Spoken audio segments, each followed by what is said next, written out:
Hi everybody, Tetanus Risk back with you, and on this warm spring evening I'm under the dash in my 2000 Safari 4x4, and I'm down here because I'm getting the shot of my Journeys off-road 4x4 shifter, and I had an idea. My idea is to customize the shift knob on the 4x4 shifter.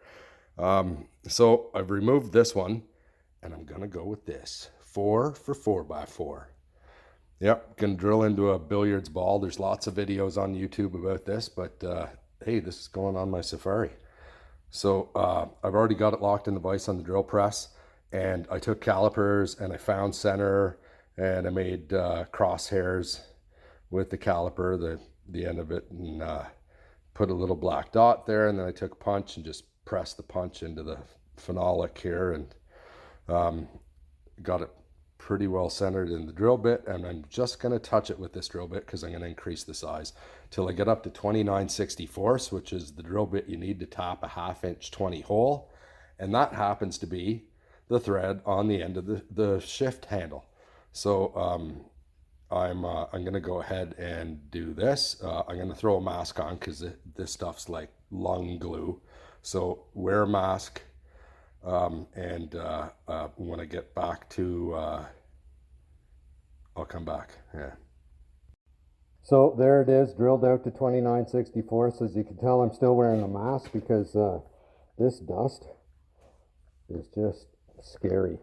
So yeah, wear your mask, and next I'm going to pull this out of the vise and I'm going to start tapping it. And I think I'm going to put a little bit of oil on the top to make it run slick.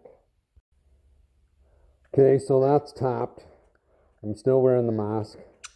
I'm going to pull the top out of this, and I'm going to peel the tape off and go put it on the shift rod. So after I tore off the tape, I cut a piece of the this foam rubber, and I put a couple of layers of it in the bottom of the hole there.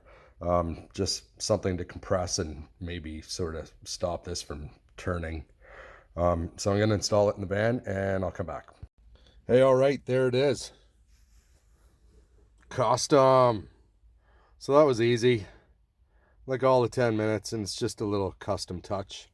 Hope you enjoyed this. If you did, leave a like, comment, please subscribe as well if you're so inclined, and I'll catch you on the next one. Until then, take care.